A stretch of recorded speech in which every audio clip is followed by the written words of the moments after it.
ಕರ್ನಾಟಕ ರಾಜ್ಯ ಮೀಸಲು ಪೊಲೀಸ್ ಅಸೆಗೊಳಿ ಘಟಕದಲ್ಲಿ 3ನೇ ತಂಡದ ಪುನರ್ಮನನ ತರಬೇತಿಯ ಸಮಾರೋಪ ಸಮಾರಂಭವನ್ನು ಹಮ್ಮಿಕೊಳ್ಳಲಾಗಿತ್ತು. ಇದೇ ಸಂದರ್ಭದಲ್ಲಿ ವಿವಿಧ ಜಿಲ್ಲೆಗಳಿಂದ ಆಗಮಿಸಿರುವ ಸ್ಪೆಷಲ್ ಅಸಿಸ್ಟೆಂಟ್ ಸಬ್ ಇನ್ಸ್ಪೆಕ್ಟರ್ಗಳವರಿಗೆ ತರಬೇತಿಯಲ್ಲಿ ಹೊರಾಂಗಣ ಮತ್ತು ಒಳಾಂಗಣ ತರಬೇತಿಯಲ್ಲಿ ಉತ್ತಮ ಸಾಧನೆ ಮಾಡಿದವರಿಗೆ ಬಹುಮಾನ ನೀಡುವುದರ ಮೂಲಕ ಅವರನ್ನು ಸನ್ಮಾನಿಸಲಾಯಿತು.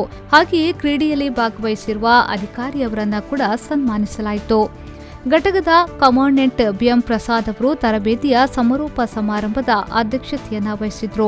ಸಹಾಯಕ ಕಮಾಂಡೆಂಟ್ ಹೇಮಕುಮಾರ್ ಬಿ ಅವರು ಸ್ವಾಗತಿಸಿದ್ರು ಹಾಗೂ ತರಬೇತಿಯ ವರದಿ ವಾಚನವನ್ನ ನೆರವೇರಿಸಿದ್ರು. ಇದೇ ಸಂದರ್ಭದಲ್ಲಿ ಕೇಂದ್ರ ದಳದ ಸುರೇಶ್ ಆರ್ ಪಟಗಾರ್ ಮತ್ತು ಸಿ ದಳದ ರವೀಂದ್ರ ಜಿ ಅವರಿಗೆ ಬೀಳ್ಕೊಡುಗೆ ಸಮಾರಂಭವನ್ನ ಆಯೋಜಿಸಲಾಗಿತ್ತು.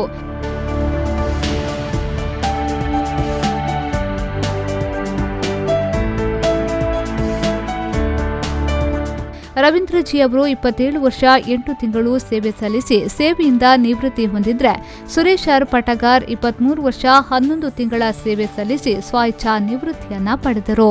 ಇದೇ ಸಂದರ್ಭದಲ್ಲಿ ಘಟಕದ ಕಮಾಂಡೆಂಟ್ ಬಿಎಂ ಪ್ರಸಾದ್ ಅವರು ನಿವೃತ್ತ ಅಧಿಕಾರಿಯವರಿಗೆ ಶಾಲು ಹೊದಿಸಿ ಸ್ಮರಣಿಕೆ ನೀಡಿ ಸನ್ಮಾನಿಸಿದರು.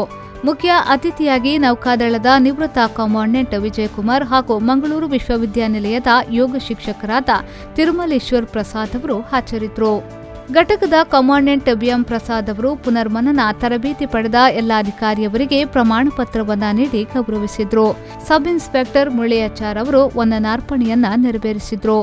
ಸಬ್ ಇನ್ಸ್ಪೆಕ್ಟರ್ ಅವಿನಾಶ್ ಎಸ್ ಅವರು ಕಾರ್ಯಕ್ರಮ ನಿರೂಪಿಸಿದ್ರು. ಈ ಸಂದರ್ಭ ಘಟಕದ ಸಹಾಯಕ commandant Sharath MA, Hemakumara B, Raju, police ಇನ್ಸ್ಪೆಕ್ಟರ್ಗಳಾದ ಕೃಷ್ಣಪ್ಪ ಪೂಜಾರಿ, ಗಣೇಶ್ ನಾಯಕ್, ಸಹಾಯಕ ಆಡಳಿತಾಧಿಕಾರಿಯಾದ ಶ್ರೀಮತಿ ಶಾರದಾ ಕೆಎಂ ಹಾಗೂ ಘಟಕದ ಅಧಿಕಾರಿ ಮತ್ತು ಸಿಬ್ಬಂದಿಯವರು ಹಾಜರಿದ್ದರು.